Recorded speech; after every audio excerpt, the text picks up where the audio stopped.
പ്രണയവർണ്ണങ്ങൾ. രചന അവതരണം മിത്രവിന്ദ. ആ മോളെ ഗൗരി, എങ്ങനെയുണ്ടിപ്പോൾ? ക്ഷീണം കുറഞ്ഞോ? അവർ ഗൗരിയുടെ കയ്യിൽ പിടിച്ച് ചോദിച്ചു. അവൾ ചെറുതായി പുഞ്ചിരിച്ചുകൊണ്ട് മെല്ലെ ശിരസനക്കി. ഗൗരി, മോക്ക് ആളെ പിടികിട്ടിയില്ല ഇല്ലേ? മുത്തശ്ശി അവളെ നോക്കി. ഇല്ല മുത്തശ്ശി, അവൾ പറഞ്ഞു. അപ്പോഴേക്കും ഹരി അവരുടെ അടുത്തേക്ക് വന്നു. ഹരിക്കുട്ട, നീ എൻ്റെ കാര്യം ഇതുവരെ മോളോട് പറഞ്ഞില്ലേ? ഇത് കുറച്ച് കഷ്ടമാണ് കേട്ടോ. അവർ ഹരിയുടെ വയറിൽ ചെറുതായി ഒരു ഇടി കൊടുത്തുകൊണ്ട് അവനെ വന്ന് കെട്ടിപ്പുണർന്നു. അവൻ തിരിച്ചും.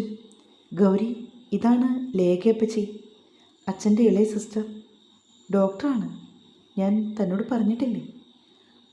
വേണ്ട വേണ്ട, നീ എന്നെക്കുറിച്ച് ഒന്നും പറഞ്ഞിട്ടില്ലെന്ന് എനിക്ക് മനസ്സിലായി. അതുകൊണ്ടല്ലേ ഗൗരിമോൾ ഇങ്ങനെ അന്തം വിട്ടു നിന്നത്? അവർ അവനോട് പിണങ്ങിയതായി ഭാവിച്ചു. അല്ല അപ്പച്ചി, ഹരിയനോട് പറഞ്ഞിട്ടുണ്ട്. പെട്ടെന്ന് ഞാൻ ഓർത്തില്ല. ഗൗരി പറഞ്ഞു. ഇത്തവണ അന്താളിച്ചു പോയത് ഹരിയാണ്.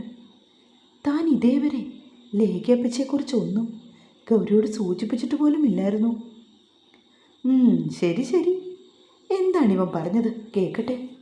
ലേഖ ഹരിയുടെ നേർക്ക് തിരിഞ്ഞു.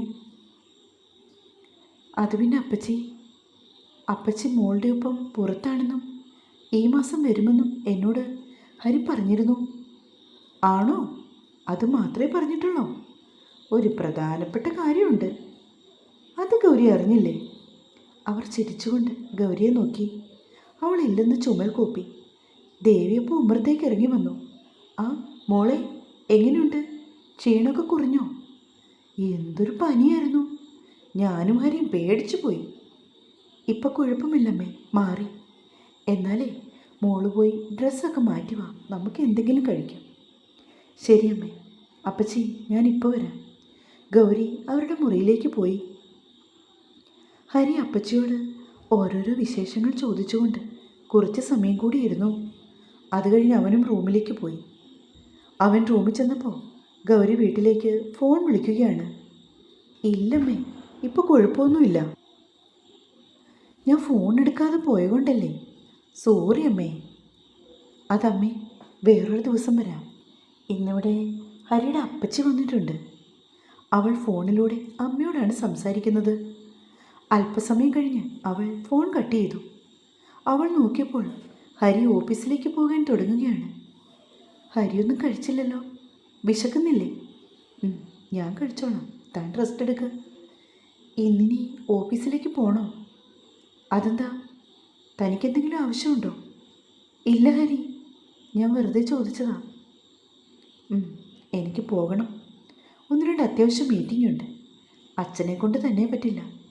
അതും പറഞ്ഞുകൊണ്ട് അവൻ തൻ്റെ ലാപ്ടോപ്പ് എടുത്ത് എന്തൊക്കെയോ ചെക്ക് ചെയ്തു. ഹരി വരാൻ ഒരുപാട് വൈകുമോ? അവൾ വീണ്ടും ചോദിച്ചു. എന്താ ഗൗരി, തനിക്ക് എന്തെങ്കിലും എന്നോട് പറയാനുണ്ടോ? ഏയ്, ഞാൻ വെറുതെ. മീറ്റിങ്ങൊക്കെ കഴിയുമ്പോൾ ചിലപ്പോൾ ലേറ്റാകും. എന്താ, തനിക്ക് തൻ്റെ വീട്ടിൽ പോകണോ? വേണ്ട ഹരി, ഞാൻ വെറുതെ ചോദിച്ചതാ. എന്തെങ്കിലും ആവശ്യമുണ്ടെങ്കിൽ താനെന്നെ വിളിച്ചാൽ മതി.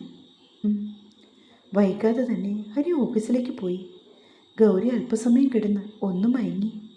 അതിനുശേഷമാണ് അവൾ ഭക്ഷണം കഴിക്കാൻ ഇറങ്ങിച്ചെന്നത്. ഞാൻ വന്ന് നോക്കുമ്പോൾ മോൾ ഉറക്കത്തിലായിരുന്നു. അതുകൊണ്ട് പിന്നെ വിളിക്കാതെ പോന്നേ. ദേവി അവളോട് പറഞ്ഞു. അതമ്മേ, ക്ഷീണം കൊണ്ടായിരിക്കും, പെട്ടെന്ന് മയങ്ങിപ്പോയി. ലേഖയപ്പച്ചി എവിടെ? ലേഖ അമ്മയുടെ റൂമിലുണ്ട്. മോള് വാ, എന്തെങ്കിലും കഴിക്കാം. ദേവി അവളെ വിളിച്ചു കൊണ്ടുപോയി. അമ്മിണിയമ്മ അവൾക്കായി പൊടിയരിക്കഞ്ഞിയും തേങ്ങ ചുട്ടരച്ച ചമ്മന്തിയും പപ്പടവും അച്ചാറും എടുത്ത് ടേബിളിൽ വെച്ചു. അയ്യോ അമ്മിണിയമ്മേ, എനിക്ക് ഇത്രയൊന്നും വേണ്ട. അതൊന്നും പറഞ്ഞാൽ പറ്റില്ല കുട്ടി. നിൻ്റെ ബോഡി നന്നായി വീക്കാണ്. ഹരിക്കോട്ടൻ എന്നോട് പ്രത്യേകം പറഞ്ഞിട്ടാണ് പോയത്, മോളെ ശ്രദ്ധിക്കണമെന്ന്. ഫുഡ് കഴിക്കും മോളെ, ഇല്ലെങ്കിൽ ക്ഷീണാകും. ദേവി അവളെ പിടിച്ച് കസേരയിലിരുത്തി. എന്നിട്ട് അവൾക്ക് ഒരു സ്പൂണും എടുത്തുകൊണ്ട് വന്ന് കൊടുത്തു. ഗൗരി അല്പാൽപമായി അത് കോരി കുടിച്ചു. അപ്പോഴേക്കും ലേഖയും അവരുടെ അരികത്തായി വന്നിരുന്നു. ഹരിക്കുട്ടൻ പോയല്ലേ? ഇനി വരാൻ ലേറ്റാവുമോ? വന്നിട്ട് ഏട്ടനെയും കണ്ടില്ല. അവർ ഏകദേശം 9 മണിയാകുമ്പോഴേക്കും എത്തും ലേഖ. നീ ഇന്നിവിടെ സ്റ്റേ ചെയ്യും, നാളെ പോകാം. ലേഖ ഒന്നും മിണ്ടാതെ എന്തൊക്കെയോ കണക്കുകൂട്ടലുകൾ നടത്തുകയാണ്. അത് മതി മോളെ, നാളെ പോകാം, മുത്തശ്ശിയും പറഞ്ഞു. ആ നോക്കട്ടമ്മേ, ലേഖ ഗൗരിയുടെ മുടിയിൽ തലോടിക്കൊണ്ട് പറയുകയാണ്. നല്ല കാച്ചെണ്ണയുടെ വാസന. അതാണോ ഈ മുടിയുടെ രഹസ്യം? ലേഖ ചോദിച്ചു. ഞാൻ പണ്ട് മുതലേ അമ്മ ഉണ്ടാക്കിത്തരുന്ന ഒരു എണ്ണയാണ് ഉപയോഗിക്കുന്നേ. മുടി വെട്ടിക്കളയരുത് കേട്ടോ, നല്ല മുടിയാണ്. ഇത് കണ്ടിട്ടാണോ ഹരിക്കുട്ടൻ വീണത്? ലേഖ അവളെ കളിയാക്കി. അവൾ വെറുതെ ചിരിച്ചതേ ഉള്ളൂ. മോളെ, ഹരിക്കുട്ടൻ ഇപ്പോഴും ബാൽക്കണിയിൽ നിറയെ ചെടികളുണ്ടോ? ആ കൊള്ളാം, അവൻ്റെ ആ ഭ്രാന്തൊക്കെ ഇപ്പോഴും ഉണ്ട്.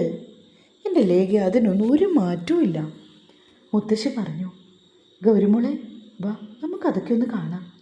ലേഖ അവളെയും കൂട്ടി സ്റ്റെപ്പ് കയറി അവരുടെ മുറിയിലേക്ക് പോയി. സത്യം പറഞ്ഞാൽ ഗൗരി ഈ ബാൽക്കണിയുടെ ഭാഗത്തേക്കൊന്നും അങ്ങനെ വരാറില്ല.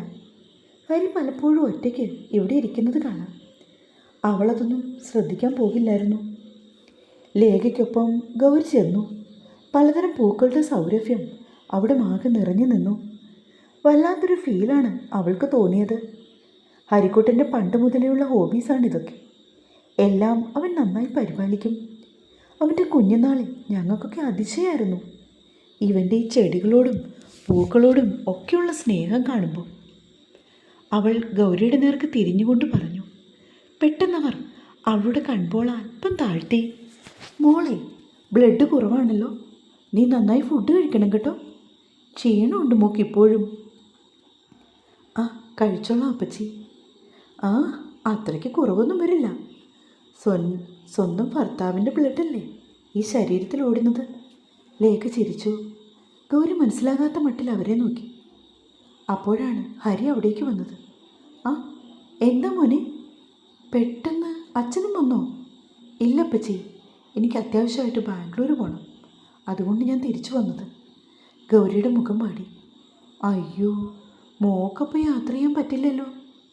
ഏയ്, ഗൗരി വരുന്നില്ല, ഞാൻ തനിച്ചാണ് പോകുന്നത്. ഈ അവസ്ഥയിൽ ഗൗരി വന്നാൽ ശരിയാവില്ല. ശോ, കഷ്ടമായിപ്പോയല്ലോ അത്. ഞാൻ പെട്ടെന്ന് വരും, ഏറിയാൽ ഒരാഴ്ച, അത്രേ ഉള്ളൂ. ആ ഓക്കെ ഓക്കെ, ഞാൻ നിൻ്റെ കാര്യം മോളോട് പറയുമായിരുന്നു. +2 പഠിക്കുമ്പോൾ അല്ലേ മോനെ ആ സംഭവം? ഓ, ഈ അപ്പച്ചയുടെ ഒരു കാര്യം, അതൊക്കെ വിട്. അവനൊരു ട്രാവലിംഗ് ബാഗ് എടുത്ത് ബെഡിൽ വെച്ചു. എൻ്റെ ഗൗരിമോളെ, അന്നിവൻ്റെ പരവേശം കാണാമായിരുന്നു. മോളെയും കയ്യിലെടുത്തുകൊണ്ട് ഓടി വരുവാ. ഞാൻ നോക്കിപ്പോൾ എന്താണെന്ന് ചോദിച്ചപ്പോൾ പറഞ്ഞു ഏതോ വണ്ടി തട്ടിയതാണ്, അപ്പച്ചി വേഗം രക്ഷിക്കുമെന്ന്. ഇവൻ കരയുമായിരുന്നു. ബ്ലഡ് ലോസ് ഉണ്ടായിരുന്നു, അത്യാവശ്യമായിട്ട് ബ്ലഡ് വേണം. A+ എന്ന് കേട്ടതും ഉടനെ തന്നെ ഇവൻ്റെ ബ്ലഡ് കൊടുക്കാനായി ഓടി. എന്തൊക്കെ ബഹളായിരുന്നു ഈ ചെക്കൻ. ലേഖ പറഞ്ഞത് കേട്ട് ഗൗരി ഞെട്ടി നിൽക്കുകയാണ്. അവളും ആ പഴയ ഓർമ്മകളിലേക്ക് മുങ്ങാങ്കുഴി ഇട്ട് പോയി. കാരണം അവൾ ഇത്രയും നാൾ കാണാൻ ആഗ്രഹിച്ച മുഖത്തിൻ്റെ ഉടമ തൻ്റെ ഭർത്താവാണെന്ന് അവളപ്പോൾ തിരിച്ചറിഞ്ഞു. +2 പഠിക്കുമ്പോഴാണ് ആ ആക്സിഡൻറ്റ് നടന്നത്. ആരൊക്കെയോ ചേർന്ന് ഹോസ്പിറ്റലിൽ കൊണ്ടുപോയതും ഏതോ ഒരു ചെറുപ്പക്കാരൻ ജീവൻ രക്ഷിക്കാൻ പാടുപെട്ട് ഓടിയതെന്നുമൊക്കെ അയാളുടെ ബ്ലഡ് തന്ന കഥകളും പിന്നീടാണ് താൻ അറിഞ്ഞത്.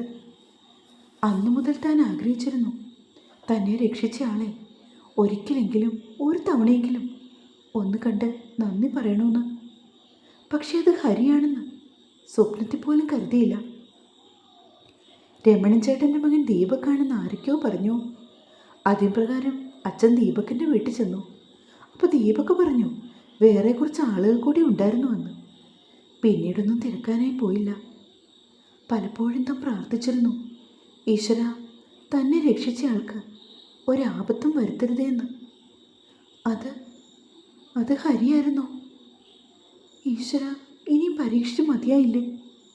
ഗൗരി മോളെ, എൻ്റെ ഫോൺ താഴെയാണ്, ചെല്ലട്ടെ കേട്ടോ, ആരെങ്കിലും വിളിച്ചാൽ അറിയില്ല. ലേഖ ഇറങ്ങിപ്പോയി. ഹരി അപ്പോഴേക്കും ബാഗ് പാക്ക് ചെയ്തു. ഹരി. എന്താ ഗൗരി? അല്ല, അത് പിന്നെ. എന്താ ഗൗരി, എന്താണെങ്കിലും പറയൂ. അത് ഹരി കഴിഞ്ഞ ദിവസം ബാങ്ക് കോച്ചിങ്ങിൻ്റെ കാര്യം പറഞ്ഞിരുന്നില്ലേ? അവിടെ എന്നു മുതലാണ് ക്ലാസ് തുടങ്ങുന്നത്? ഞാൻ കോച്ചിങ്ങിന് ചേരാൻ തീരുമാനിച്ചു. എടോ, അത് പിന്നെ ഇവിടെ അത് കണ്ടിന്യൂ ചെയ്യണോ? കൊല്ലത്തേക്ക് പോകുന്നതല്ലേ നല്ലത്? അവിടെ തന്നെ ഫ്രണ്ടുമുണ്ടല്ലോ. അവിടെ എൻ്റെ ഫ്രണ്ടുണ്ടെന്ന് കരുതി എന്താ? എൻ്റെ ഭർത്താവും വീട്ടുകാരും ഇവിടെയല്ലേ ഉള്ളത്? അല്പം ദേഷ്യത്തോടെ ഗൗരി അവനെ നോക്കി. ഹരി മനസ്സിലാകാത്ത മട്ടിൽ അവളെ തിരിച്ചും. എന്താ ഇങ്ങനെ തുറച്ചു നോക്കുന്നത്? ഞാൻ പറഞ്ഞത് ശരിയല്ലേ? അതല്ല ഗൗരി, താൻ അഭിയുടെ ഒപ്പമാണ് ജീവിക്കേണ്ടത്. ഇനി ഇവിടെ നിൽക്കും തോറും അത് തൻ്റെ ഫ്യൂച്ചറിൽ പ്രോബ്ലമായി മാറും. അതുകൊണ്ടാണ് ഞാൻ അങ്ങനെ പറഞ്ഞത്. എൻ്റെ കാര്യങ്ങൾ തീരുമാനിക്കുന്നത് ഞാനാണ്. തൽക്കാലം ഞാനിവിടെ ബാങ്ക് കോച്ചിങ്ങിന് ചേരാൻ തീരുമാനിച്ചിരിക്കുകയാണ്. അത് നടക്കില്ല ഗൗരി. അതെന്താ? അത് വേണ്ട. താൻ തൻ്റെ വീട്ടിലേക്ക് പോയിക്കോ. ഇനി ഇവിടെ നിൽക്കണ്ട. ഹരി. അതേടോ, ഇപ്പം തന്നെ കണ്ടില്ലേ എല്ലാവരും എന്തൊരു സ്നേഹമാണ്. ഇനി ദിവസങ്ങൾ പിന്നിടും തോറും താൻ പോകാൻ ലേറ്റായാൽ അത് ശരിയാവില്ല. പിന്നെ അതെല്ലാവർക്കും ഒരുപാട് സങ്കടമാവും. ഹരി, ഞാൻ എന്താണോ? അത് പിന്നെ ഹരി, ഞാൻ എവിടേക്കും പോകുന്നില്ല. ഞാനിവിടെ നിന്നോളാം. എനിക്ക് ഹരി മാത്രം മതി.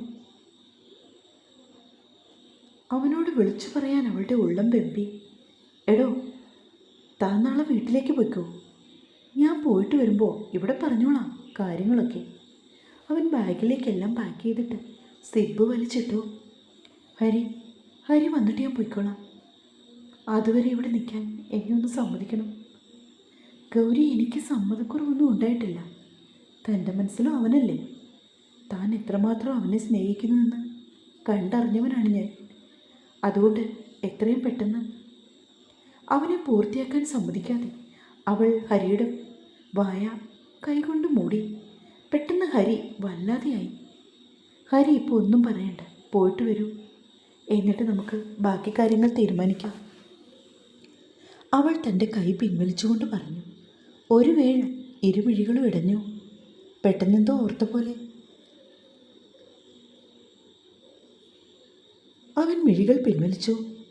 ഗൗരി, ഒറ്റയ്ക്ക് കിടക്കാൻ പേടിയുണ്ടെങ്കിൽ മുത്തശ്ശിയുടെ ഒപ്പം പോയി കിടന്നോളൂ കേട്ടോ, അവൻ പറഞ്ഞു. അവൻ ബാഗെടുത്തുകൊണ്ട് ഇറങ്ങാൻ തുടങ്ങി. പെട്ടെന്ന് ഗൗരി അവൻ്റെ കയ്യിൽ പിടിച്ചു. എന്താ ഗൗരി? പോയിട്ട് പെട്ടെന്ന് വരില്ലേ ഹരി? എനിക്ക് വല്ലാത്ത വിഷമം തോന്നുന്നു. അവൾ അപ്പോഴേക്കും കരഞ്ഞുപോയി. ഞാൻ വന്നോളാം, താൻ വിഷമിക്കരുത്. അവനെ വിളിച്ച് സംസാരിച്ചാൽ മതി. ഒന്ന് റിലാക്സ് ആകട്ടെ. വേണ്ട, ഹരി വേഗം വന്നാൽ മതി. അവൾ കണ്ണീർ തുടച്ചു. ഞാൻ വേഗം വരാടോ, പോട്ടെ. അവൻ ഡോറിൻ്റെ അടുത്തേക്ക് പോകാനായി ഭാവിച്ചതും പെട്ടെന്ന് ഗൗരി അവൻ്റെ 2 കാലിലും കെട്ടിപ്പിടിച്ചു. ഗൗരി എന്തായി കാണിക്കുന്നത്? അവൻ ബാഗ് തറയിൽ വെച്ചിട്ട് അവളെ പിടിച്ച് എഴുന്നേൽപ്പിച്ചു. ലേഖയെപ്പറ്റി പറഞ്ഞപ്പോഴാണ് ഞാൻ കാര്യങ്ങളൊക്കെ അറിഞ്ഞത്. എന്നോട് ഒരിക്കൽ പോലും ഹരി ഒന്നും സൂചിപ്പിച്ചില്ല. അതുകൊണ്ടല്ലേ. ഒരുപാട് നന്ദിയുണ്ട്. എത്ര പറഞ്ഞാലും മതിയാവില്ല. അതും പറഞ്ഞുകൊണ്ടവൾ മുറിവിട്ടിറങ്ങി. പിന്നാലെ അവനും. തുടരും.